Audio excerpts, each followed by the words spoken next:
bu SDK-dan gələn yoldur. O da baş yol zıratıb yanıb, baş yoldan sola dönməlidir.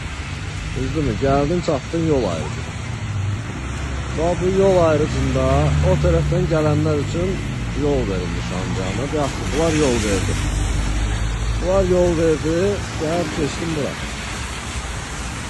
Burada yolun ortasında üçbucaq var.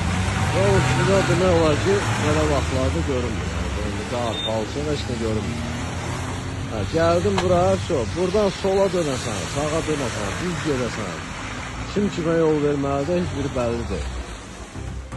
Quba şəhərinin girişində yol hərəkətinin təşkilindəki nöqsanlar sürücülər üçün ciddi çətinliklər yaradıb. Bu barədə Şimal News-a müraciət edən sürücülər bildiriblər ki, ərazidə mövcud yol nişanlarının sayı və yerləşdirilməsi hərəkətin düzgün tənzimlənməsi üçün yetərli deyil. Sürücülərin sözlərinə görə, xüsusilə qarlı və yağışlı havalarda asfalt üzərində çəkilmiş yol nişanlanmaları tamamilə görünməz olur.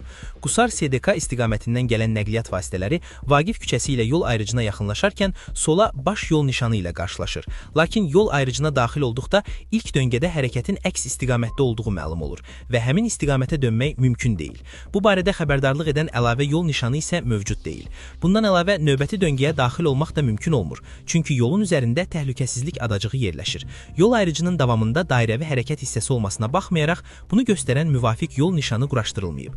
Nəticədə sürücülər sola döndükdə bilmədən əks hərəkət zolağına daxil olurlar. Əraziyə ilk dəfə gələn sürücülər və qonaqlar üçün isə hərəkətin təşkilini anlamaq daha da çətinləşir. Mövcud vəziyyət həm qəza riskini artırır, həm də sürücülərin cərmələnməsi ilə nəticələnir. Yaranmış vəziyyət onu göstərir ki, aidiyyəti qurumlar tərəfindən təcili tədbirlər görülməli, yol hərəkətinin aydın və təhlükəsiz təşkili təmin edilməlidir.